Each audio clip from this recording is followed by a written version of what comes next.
My neighbor believed she'd won after sleeping with my husband. I chose to let her keep him. Okay, imagine living a nightmare with a man everyone else thinks is an angel. Now, what if you finally saw a way out, a desperate, twisted escape, but it meant letting someone else walk directly into your personal hell? Everyone, and I mean everyone, thought my husband, Brian, was perfection personified. He coached youth soccer, hauled groceries for elderly neighbors and his lawn, always the envy of the block. At neighborhood parties, wives would practically swoon, telling me how incredibly lucky I was to have such an attentive man. But what they didn't see was him screaming in my face because I bought the wrong brand of coffee. They didn't see him making me redo the laundry 3 times because the towels weren't folded exactly right, or waking me up at 2 a.m. to remake dinner because it suddenly wasn't what he wanted anymore. He never laid a hand on me, not directly, but he'd punch the wall inches from my head, the plaster dust raining down on my hair, making my heart leap out of my chest. He controlled every single penny I spent, demanding detailed reports of my daily activities. He'd flash that perfect smile at the world, then tell me I was utterly worthless the second we walked through our front door. Nobody would believe me, though. How could they? Brian was such a good guy in public. Then Ashley moved in next door. She was 35, recently divorced, and immediately decided Brian was exactly what she deserved. I watched her, numb, as she started showing up in these tiny workout clothes whenever he was doing yard work. She'd ask him to help with home repairs that, mysteriously, only ever seemed to need doing when I was at work. At block parties, she'd laugh too loud at his jokes, constantly touching his arm. Brian, of course, absolutely ate up the attention. He started finding more and more reasons to go over there. Ashley would catch my eye and smirk, like she was winning some secret competition I hadn't even known we were in. One day, the migraine hit hard. I came home early, my head pounding, and there it was. Brian's truck parked brazenly in Ashley's driveway. A cold, quiet certainty settled over me. I walked right in through her unlocked back door and found them, tangled together on her couch. Ashley jumped up, that triumphant look plastered on her face, expecting me to scream, to cry, to fight for him. But I didn't. Instead, I sat down calmly. "I understand," I said, my voice steady, though my hands were shaking in my lap. Brian started stammering, a flood of excuses spilling out. But I just nodded, a slow, deliberate nod. "It makes sense," I said, trying to infuse my voice with just a hint of a tremor. "It makes sense that you'd find someone who appreciates you properly." Ashley looked utterly confused for a second. Then that satisfied smile returned, bigger than before. She thought she'd won. "If you're happier with Ashley," I continued, letting a tear finally escape, "I wouldn't stand in your way. I just want you to be happy, Brian. You deserve it." Ashley practically glowed. She reached over, possessively putting her hand on Brian's shoulder. He looked utterly shocked, but she was already making plans, talking about how much better she'd treat him than I ever did. I even suggested he stay with her while we figured things out. Ashley immediately agreed. "My house is bigger anyway," she chirped. Within a week, I packed all Brian's things. Every shirt, every book, every ridiculously organized sock drawer, all packed super neatly, exactly how he liked them. I delivered them to Ashley's house myself. She was already all over social media, posting about finding true love and how some women just don't know how to keep a man happy. Our neighbors, bless their hearts, felt terrible for me. They brought casseroles, constantly checking in. I'd tear up at the mailbox telling them, "I just want Brian to be happy, my performance Oscar-worthy." Meanwhile, Brian had completely moved into Ashley's, and that's when Ashley started learning what I already knew. Brian needed his breakfast at exactly 6:30 a.m., not 6:35. Eggs had to be over easy, with unbroken yolks, or he'd throw the plate. Her house wasn't organized right, so he made her rearrange everything twice. He started criticizing her cooking, her cleaning, her appearance. When she'd cautiously complain to the neighbors, They'd remind her what a catch Brian was, and maybe she should try harder. After all, he'd never had problems with me, right? She couldn't complain without looking like the homewrecker who couldn't handle the man she'd stolen. 2 months in, Ashley showed up at my door, tears streaming down her face. Brian had screamed at her for 3 hours straight because she bought scented laundry detergent instead of unscented. She begged me to tell people what he was really like. I just gave her a wide-eyed, confused look. "Brian," I said, my voice perfectly innocent. "He's never raised his voice to me in 15 years. She knew I was lying, of course she knew. But who would believe her? She was the woman who broke up a marriage. Brian's controlling behavior continued, but now Ashley was truly trapped. She couldn't leave without looking like a failure, a woman who stole a man she couldn't keep. He monitored her texts, controlled her finances, made her quit her job because he said she didn't need to work. She tried to break up with him, but he'd already convinced everyone she was unstable, jealous of me. When she tried to kick him out, he coolly reminded her that everyone knew she'd pursued him aggressively, practically begged him to leave me. The whole neighborhood would judge her if she abandoned him now. 3 weeks later, Ashley called 911. She said Brian had locked her in the basement. I heard the sirens from my living room, watching through the window as police cars and an ambulance screeched to a halt at Ashley's house. My hands started to shake. The cold satisfaction I'd felt for weeks suddenly twisted into something much more complicated. A knot of ice and fire in my gut. 2 officers ran to her front door while paramedics grabbed their bags.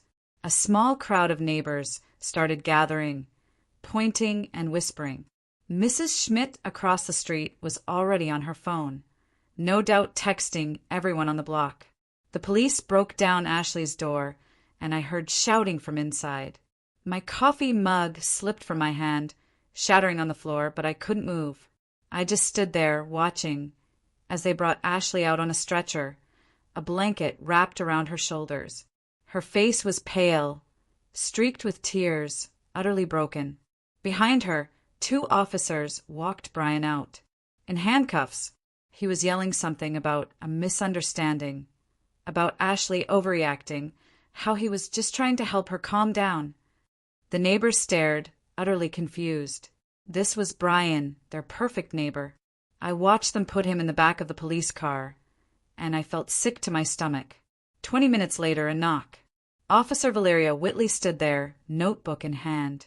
She asked if I'd noticed anything unusual about my neighbor's relationship with Brian Robertson.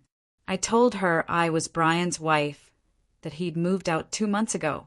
My voice was steady, even though my heart hammered, so hard I thought she'd hear it. She wrote something, then asked more questions about when and why he left. I gave her the same story I'd been telling everyone, how Brian found someone who appreciated him more, how I just wanted him to be happy. Officer Whitley looked at me, long and hard, as if trying to peer into my soul.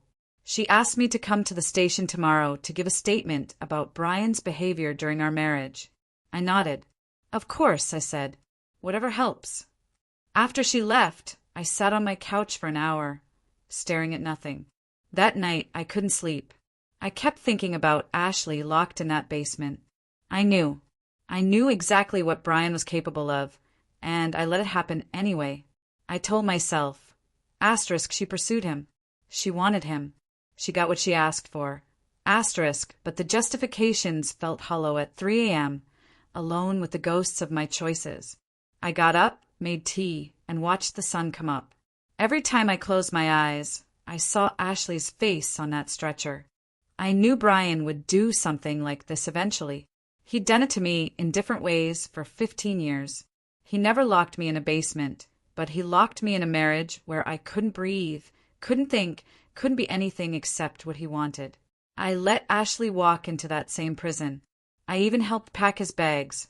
The tea got cold in my hands. When I finally went back to bed at 6 a.m., sleep still wouldn't come. Laura Hopkins showed up at 9 a.m. with another casserole. She came inside, staying for 2 hours, asking questions about whether I knew Brian was dangerous. I maintained my confused act, saying Brian never showed any signs of violence toward me, watching her try to reconcile this with what Ashley had apparently told the police. Laura kept saying she couldn't believe it, that Brian was always so helpful and kind. She asked if I ever saw him get angry. I shook my head, lying straight to her face. Laura clearly didn't know who to believe. I could see her mentally reviewing 15 years of Brian being the perfect neighbor. She mentioned Ashley told the police Brian had been controlling her money, making her quit her job. I acted surprised. That doesn't sound like Brian at all, I said a little too quickly. Laura looked at me, trying to figure something out, but she couldn't quite get there. She finally left after making me promise to call if I needed anything. The moment her car pulled away, I threw her casserole in the trash. At the police station that afternoon, Detective Mitch Gorman sat across from me in a small interview room. It smelled like old coffee and cleaning supplies. He asked me directly, "Was Brian abusive during our marriage?" I sat there for a long moment, staring at my hands, knowing this was it. The decision point. Do I keep lying? Or do I tell the truth? Suddenly, I was utterly exhausted from carrying Brian's secrets for 15 years, plus the crushing weight of what had happened to Ashley. Detective Gorman waited quietly, not pushing, just letting the silence stretch between us. I looked up. He wasn't judging me, he was just waiting. The fluorescent lights buzzed overhead.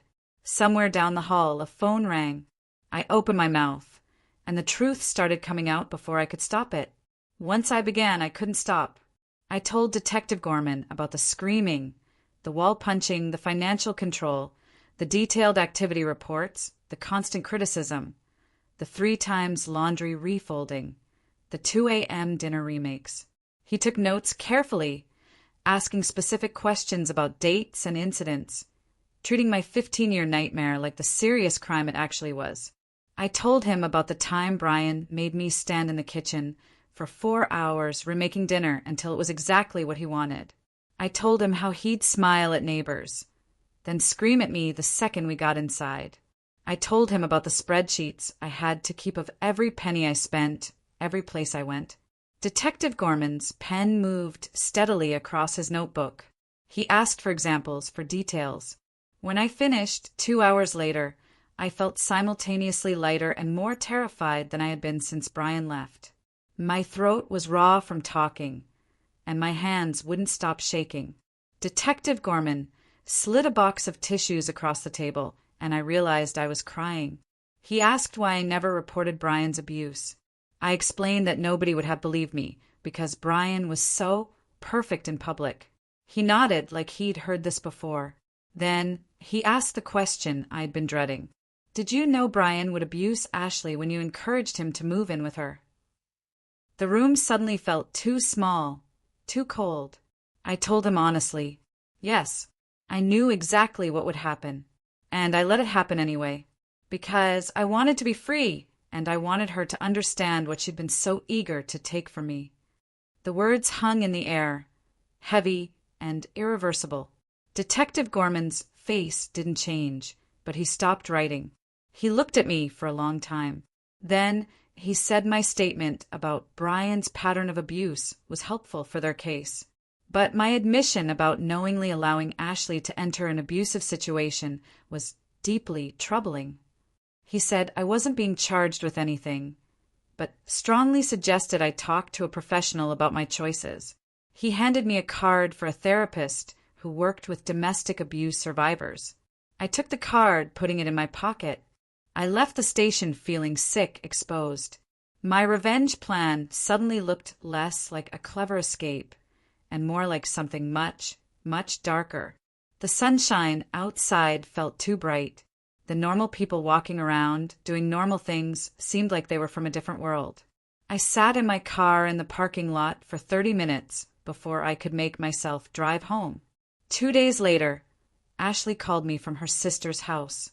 Her voice was small and scared, not triumphant like the last time we spoke. She said the police told her I'd finally admitted what Brian was really like during our marriage. She needed to know if I'd let this happen to her on purpose. I didn't answer right away. There was no good answer. The silence between us filled with 15 years of my abuse and 2 months of hers.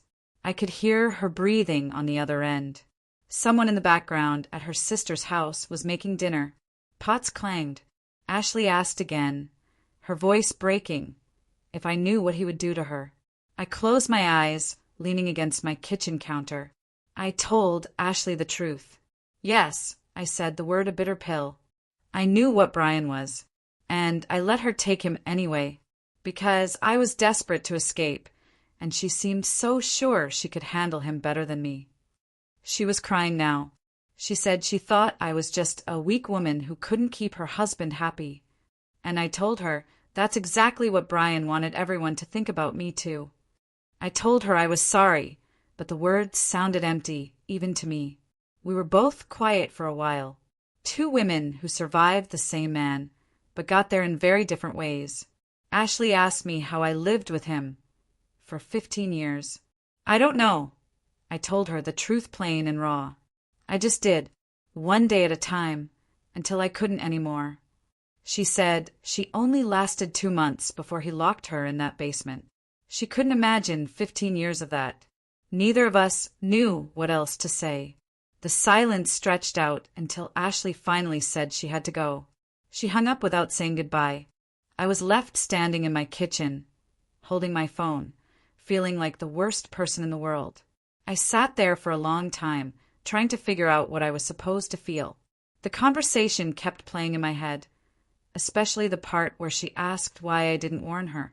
I could give her a dozen reasons, but they all sounded like flimsy excuses when someone had been locked in a basement. My phone rang again 2 days later. It was Ashley. Her voice was steadier this time, but still careful. She asked if we could talk more. Yes, I said, because I owed her that much at least. We agreed to meet at the coffee shop on Maple Street, somewhere public where we both felt safe. When I walked in, she was already there at a corner table.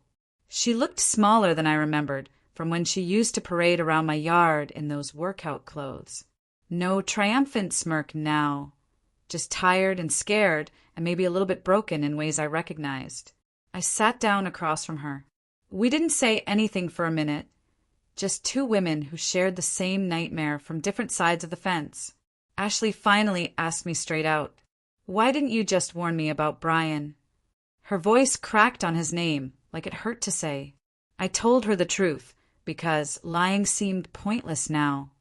I was too angry at you for chasing my husband, I admitted, the words tasting bitter. Too relieved to have a way out. And honestly, I didn't care what happened to you, because you seemed so sure you could handle him better than me. I told her I wasn't proud of what I did, and I was sorry. But even as I said it, I knew the apology was too small for deliberately letting someone walk into 15 years of hell, compressed into 2 months. She sat there, looking at her coffee cup, processing this, deciding whether to hate me or understand me, or some combination of both. She said she didn't forgive me. I nodded, because I wouldn't forgive me either. But then she said she understood survival choices better now than she did 2 months ago.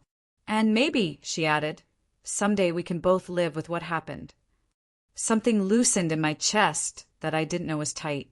We sat there for another hour, talking about Brian in ways we never could when he was controlling both our lives separately, finding the same patterns in different timelines.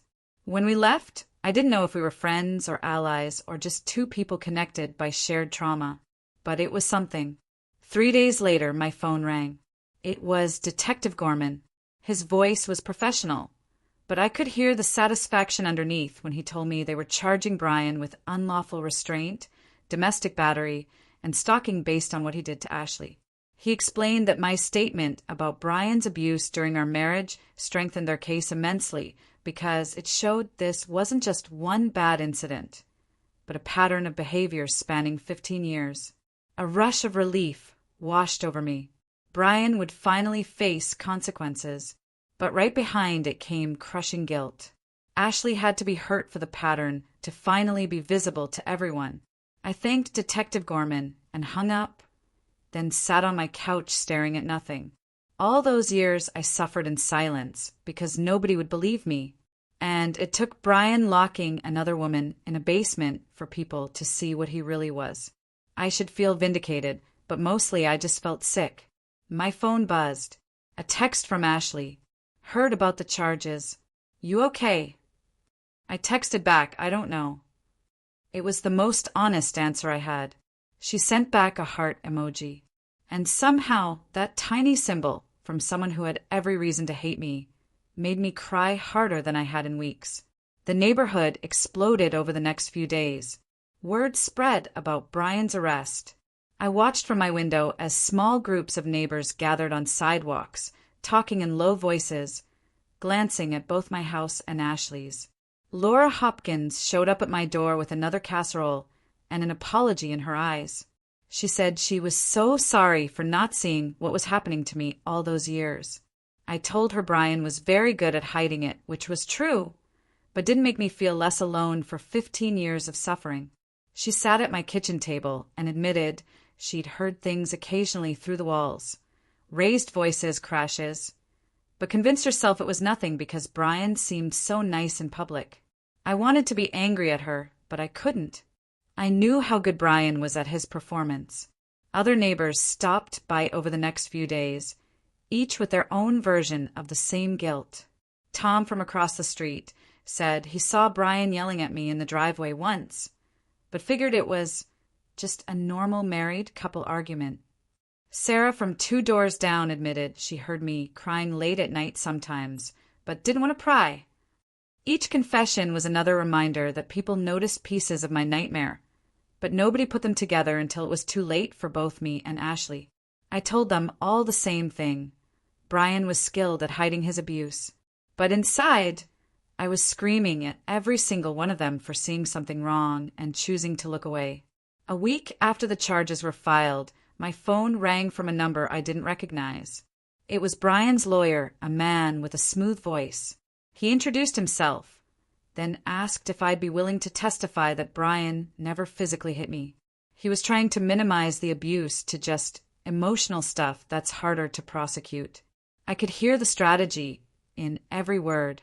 I let him finish his whole pitch about complicated marriages and how sometimes people just aren't compatible. Then I told him very clearly Brian punched walls next to my head. He controlled every penny I spent, monitored my daily activities like a prison warden, and created a jail without bars for 15 years. Yes, I said, my voice rising with a strength I hadn't known I possessed.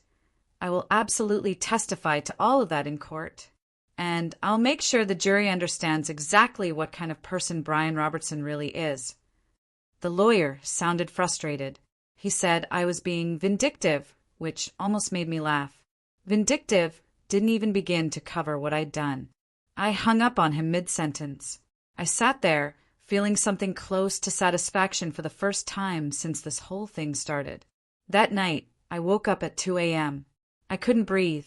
My chest felt like someone was sitting on it, and my heart was racing so fast I thought I was dying. I stumbled to the bathroom, splashing cold water on my face, but it didn't help. The panic attack lasted 20 minutes, leaving me shaking on the bathroom floor. It happened again the next night and the night after that, always at night when I was alone with my thoughts. During the day, I was fine, going through my routine, handling everything. But at night, everything I'd been holding back crashed over me. The 15 years of abuse, the choice to let Ashley suffer, the relief and the guilt tangled together until I couldn't separate them anymore.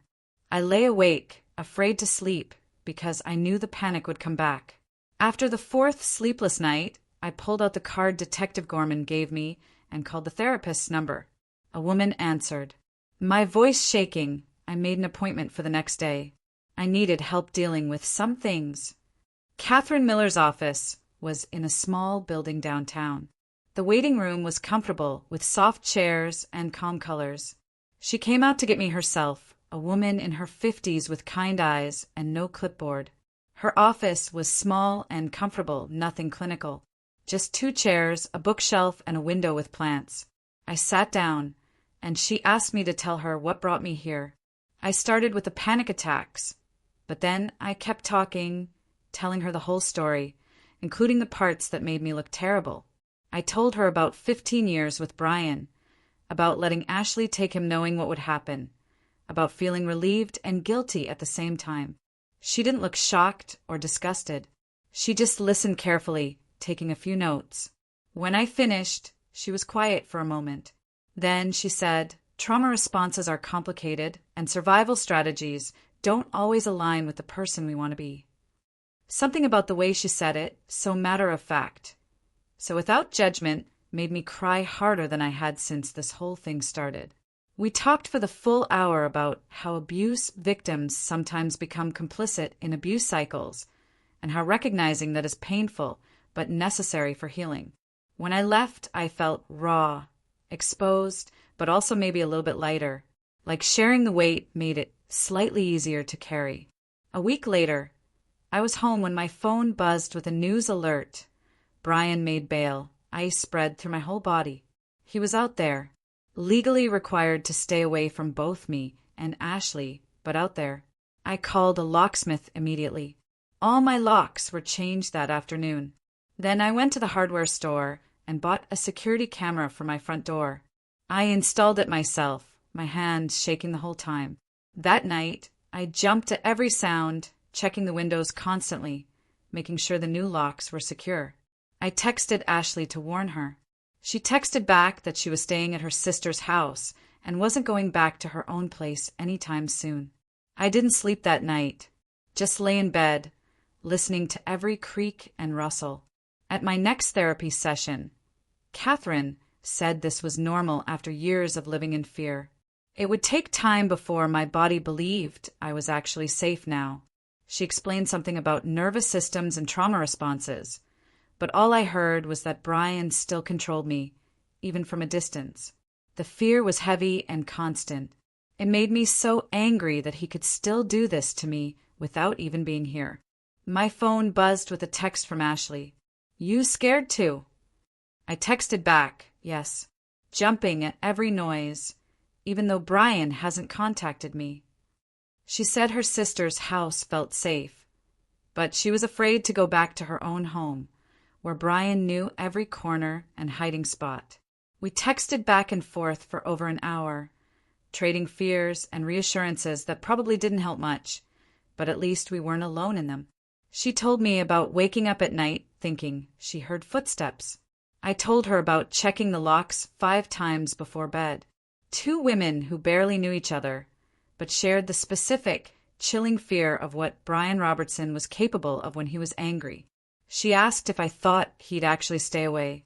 I told her honestly that I didn't know. Brian always did what he wanted. Restraining orders were just paper. We both knew that, but neither of us said it directly. The conversation ended with her saying she was glad I was being careful, and me saying the same back. It wasn't much, but it was something. 2 weeks after Brian's arrest, the prosecutor called. She was a woman in her 40s with sharp eyes and a no-nonsense attitude that I appreciated immediately. She explained that she was meeting with both me and Ashley separately to prepare for Brian's trial. She laid out the case clearly. Our combined testimony creates a strong foundation for establishing a pattern of abuse and escalating danger. But then she was equally straightforward about the challenges. Brian had no prior criminal record. He was well-liked in the community. His defense would absolutely try to paint both of us as vindictive women with access to grind. She looked at me directly. I need to be prepared for my choices and character to be attacked in court. They'll bring up how you deliberately let Ashley get involved with Brian. I nodded. I expected this.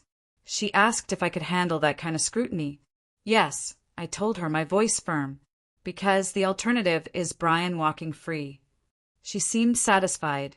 We spent the next hour going over my testimony, what questions to expect, how to stay calm under cross-examination. When I left, I felt both prepared and terrified. 3 weeks after Ashley's 911 call, I was home making dinner when my doorbell rang. I checked the security camera, an older couple I didn't recognize stood on my porch. I opened the door with the chain still on. They introduced themselves as Brian's parents. My stomach dropped, but I kept my face neutral. They asked if they could come in to talk. No, I said, my voice flat. Whatever you need to say can be said right here. Brian's mother started crying immediately, saying their son made some mistakes, but he was getting help now, and didn't deserve to have his life ruined over relationship problems. His father was more direct, asking me to drop the charges and stop cooperating with the prosecution. He said Brian had always been a good son, and this is all just a misunderstanding blown out of proportion. Rage built in my chest. I listened to them defend the man who terrorized me for 15 years. When they finished, I told them very clearly, your son didn't make mistakes. He committed crimes. I told them he terrorized me for 15 years and locked another woman in a basement. Those aren't relationship problems, I said, my voice shaking with controlled fury. They're serious crimes. If you truly cared about Brian, you would want him to face consequences and get real help, not enable him to hurt more people. Then I told them to leave my property immediately, or I'd call the police.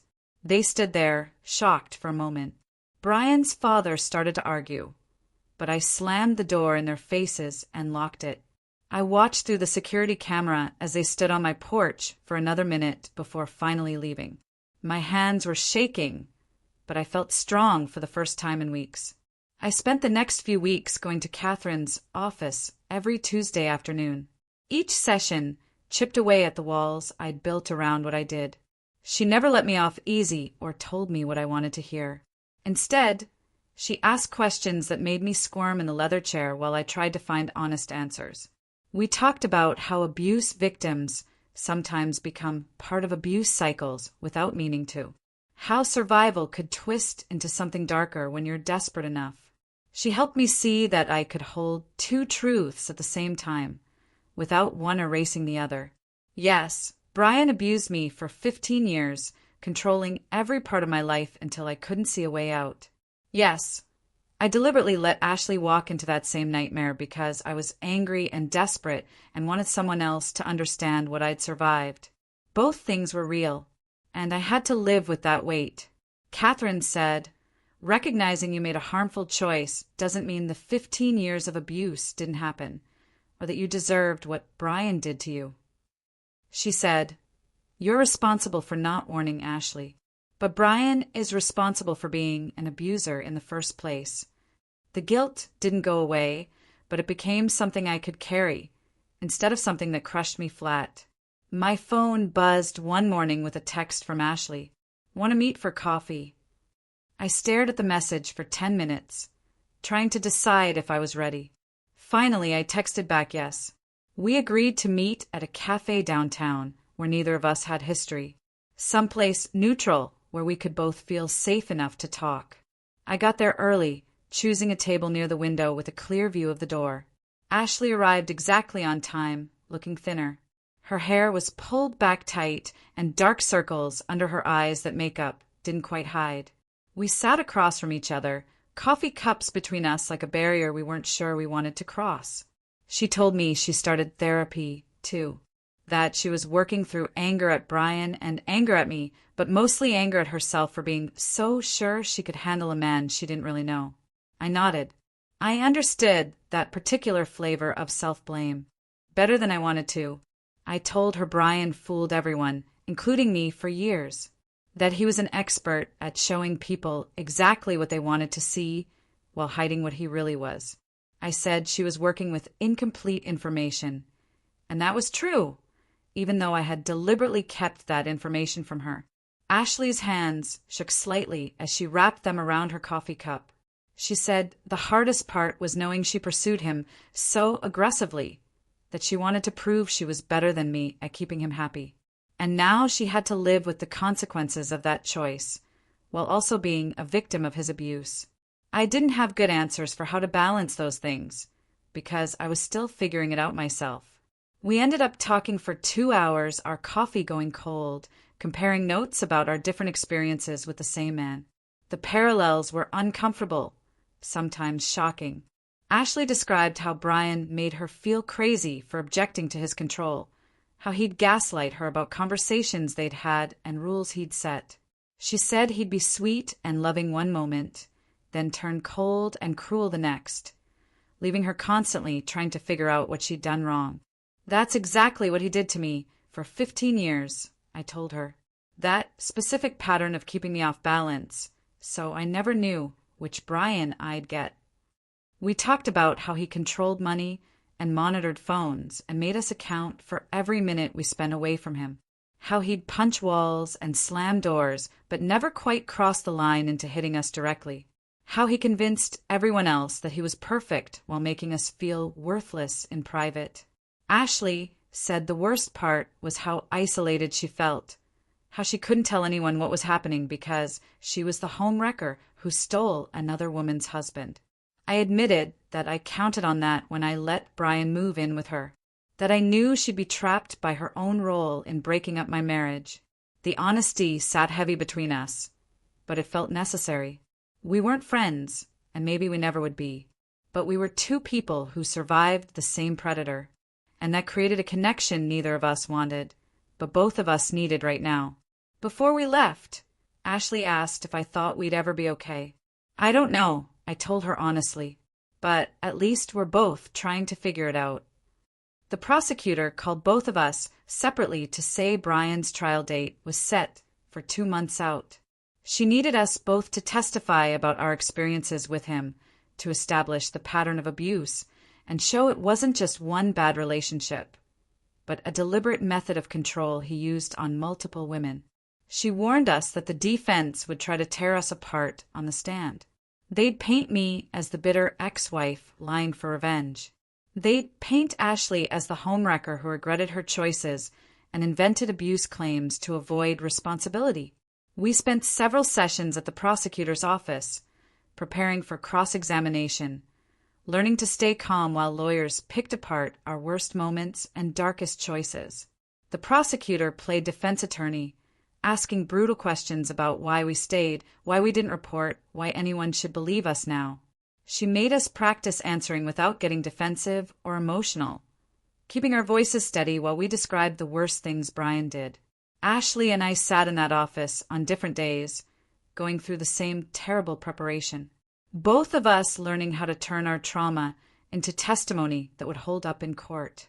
The prosecutor was kind but firm, reminding us that this was what it took to hold abusers accountable when they were good at hiding what they really were. Laura organized a neighborhood meeting about recognizing signs of domestic abuse 3 weeks before the trial. She put flyers in everyone's mailboxes, setting up chairs in her living room. I almost didn't go. I wasn't ready to face all those neighbors who'd watched Brian abuse me for years without seeing it. But Catherine encouraged me, so I showed up and sat in the back row. About 20 people came, mostly women, a few men.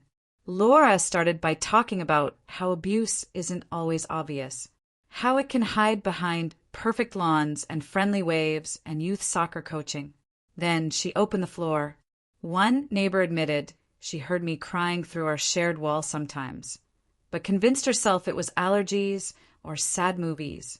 Another said Brian's insistence on perfection always seemed a bit much, but she thought that was just his personality.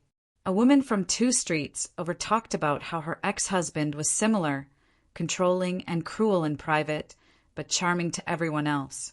The stories piled up. I sat there, realizing how many small moments of potential intervention were missed because Brian was so good at his public performance. How many times someone heard something or saw something but talked themselves out of believing it meant anything serious. Laura looked at me at one point. I could see the guilt in her eyes, the knowledge that she'd brought me casseroles, and sympathy while missing what was really happening. I didn't blame her or any of them, really. Brian fooled me too, for a long time. The prosecutor called me on a Thursday afternoon. Brian's lawyer wanted to negotiate a plea deal.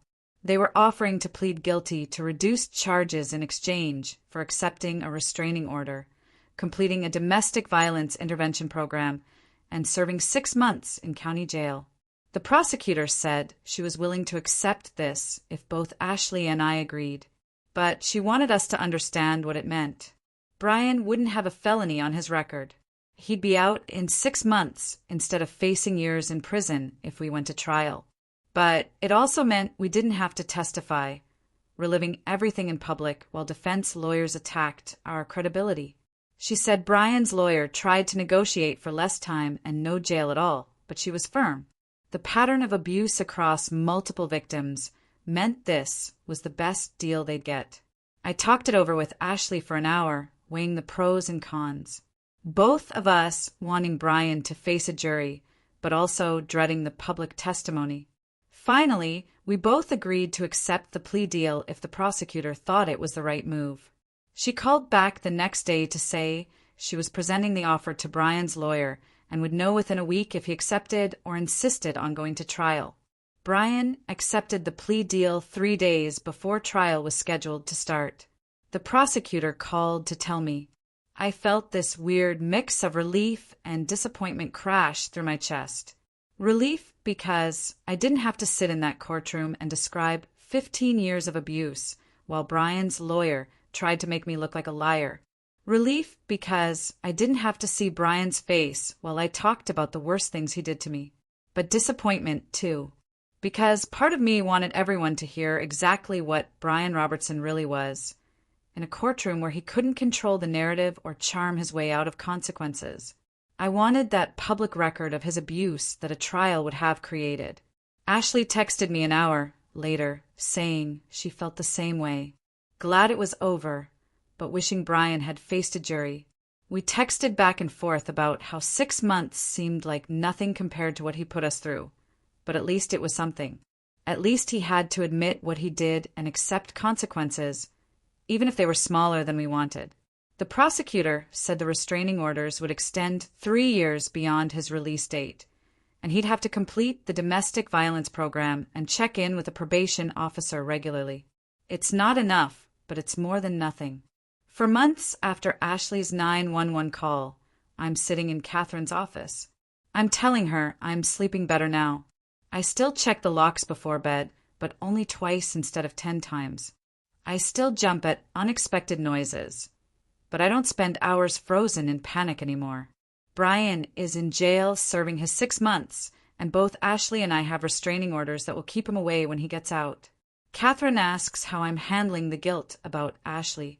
I tell her it's still there, but I'm learning to carry it alongside everything else. I'm learning to live with the complicated truth of what I did and why I did it, to hold both my 15 years of victimhood and my choice to let another woman suffer, without letting either one erase the other.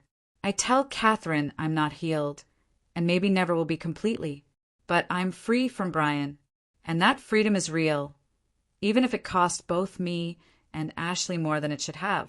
She nods and says, healing isn't about erasing what happened or becoming who you were before the trauma. It's about learning to live with what you survived and building something new from the pieces that are left. I'm beginning to understand what that means. It's a messy kind of freedom, one built on a lot of pain and a terrible choice. But it's mine. Have you ever faced a moment where every path forward felt like a compromise, where doing the right thing seemed impossible? I'd really like to hear your thoughts on this. What would you have done in my place?